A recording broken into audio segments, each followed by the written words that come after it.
Welcome friends, मैं इस्माइल खान। इस video में मैं आपको इलेक्ट्रिक गीज़र की वायरिंग दो तरह से करना सिखाऊंगा। दोनों वायरिंग में ग्रीन और रेड दो इंडिकेटर यूज़ होते हैं। ये कब ग्लो करते हैं, मतलब ऑन होते हैं, इनको समझते हैं। पहले एक वायरिंग के इंडिकेटर के कनेक्शन को समझते हैं। इस वायरिंग को मैंने ए टाइप नाम दिया है। इस वायरिंग में ग्रीन इंडिकेटर तब ऑन होता है जब हीटिंग एलिमेंट ऑन होता है। रेड इंडिकेटर तब ऑन होता है जब पावर सप्लाई ऑन रहती है। अब दूसरी वायरिंग के इंडिकेटर्स को समझते हैं। इस वायरिंग को मैंने टाइप बी नाम दिया है। टाइप ए या टाइप बी मैंने इसलिए नाम रखा है जिससे आपको समझने में आसानी हो। टाइप बी के हिसाब से ग्रीन इंडिकेटर तब ऑन होता है जब हीटिंग एलिमेंट ऑन होता है। ग्रीन इंडिकेटर का ये फंक्शन दोनों तरह की वायरिंग में सेम होता है। टाइप बी वायरिंग में रेड इंडिकेटर तब ऑन होता है जब हीटिंग एलिमेंट ऑटो ऑफ होता है, मतलब गीज़र ऑटो ऑफ होता है। इसे ध्यान से समझें। दोनों में ग्रीन इंडिकेटर का सेम फंक्शन है, जबकि डिफरेंस सिर्फ रेड इंडिकेटर का ही है। आइए टाइप ए वायरिंग को समझते हैं। इस वायरिंग में ग्रीन और रेड इंडिकेटर होते हैं। इसमें एक हीटिंग एलिमेंट, एक ऑटो थर्मोस्टेट और एक रीसेट टाइप थर्मोस्टेट होता है। पावर सॉकेट से ब्लैक वायर के ज़रिए आने वाले न्यूट्रल से रेड इंडिकेटर ग्रीन इंडिकेटर के एक एक वायर को और हीटिंग एलिमेंट के एक टर्मिनल को कनेक्ट करते हैं। पावर सॉकेट से रेड वायर के ज़रिए आने वाले फेस को रीसेट टाइप थर्मोस्टेट के एक सिरे पर कनेक्ट करते हैं। इस थर्मोस्टेट के दूसरे सिरे से एक वायर कनेक्ट करके वायर का दूसरा सिरा ऑटो थर्मोस्टेट के एक पॉइंट पर कनेक्ट करते हैं। इस पॉइंट से रेड इंडिकेटर के दूसरे वायर को कनेक्ट कर देते हैं, जिससे रेड इंडिकेटर को फेस और न्यूट्रल दोनों मिल जाता है और ये ऑन हो जाता है। अब ऑटो थर्मोस्टेट के दूसरे पॉइंट से एक वायर कनेक्ट करते हैं। इस वायर के दूसरे सिरे से हीटिंग एलिमेंट के दूसरे टर्मिनल को कनेक्ट कर देते हैं। इसी टर्मिनल से ग्रीन इंडिकेटर के दूसरे वायर को भी कनेक्ट कर देते हैं, जिससे हीटिंग एलिमेंट के साथ साथ ग्रीन इंडिकेटर भी ऑन हो जाता है।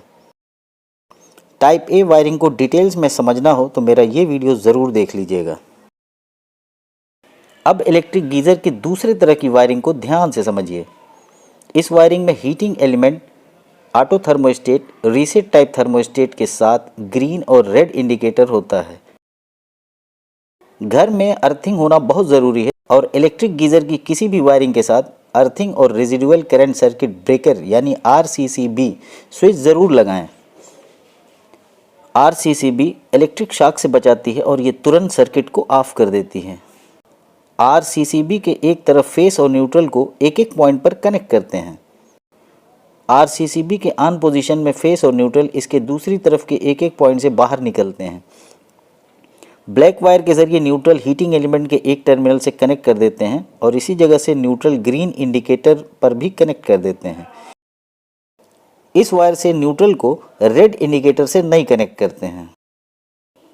अब RCCB के आउटपुट पॉइंट से फेस रेड वायर के ज़रिए रीसेट टाइप थर्मोस्टेट से कनेक्ट करते हैं। इसके दूसरे पॉइंट से रेड वायर के ज़रिए फेस को ऑटो थर्मोस्टेट से कनेक्ट करते हैं।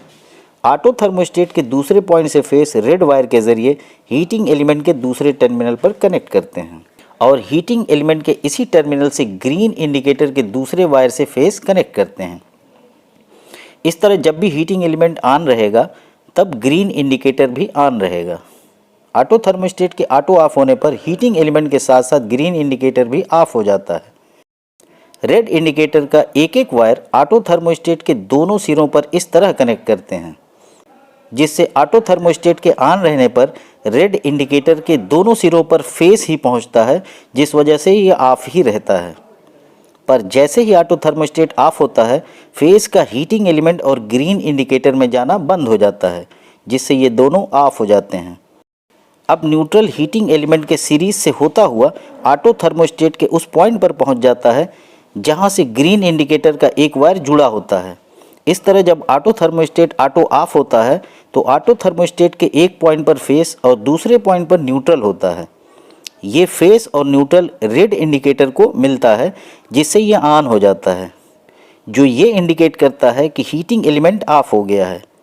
इस तरह हीटिंग एलिमेंट के ऑन रहने पर ग्रीन इंडिकेटर और ऑफ रहने पर रेड इंडिकेटर ऑन रहता है।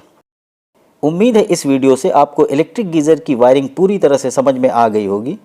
चैनल अभी तक सब्सक्राइब ना की हो तो ज़रूर कर लें और ऑल नोटिफिकेशन बेल को भी ज़रूर प्रेस कर लीजिए, जिससे इस तरह की नॉलेजेबल वीडियो सबसे पहले आप तक पहुँचे। Thanks for watching.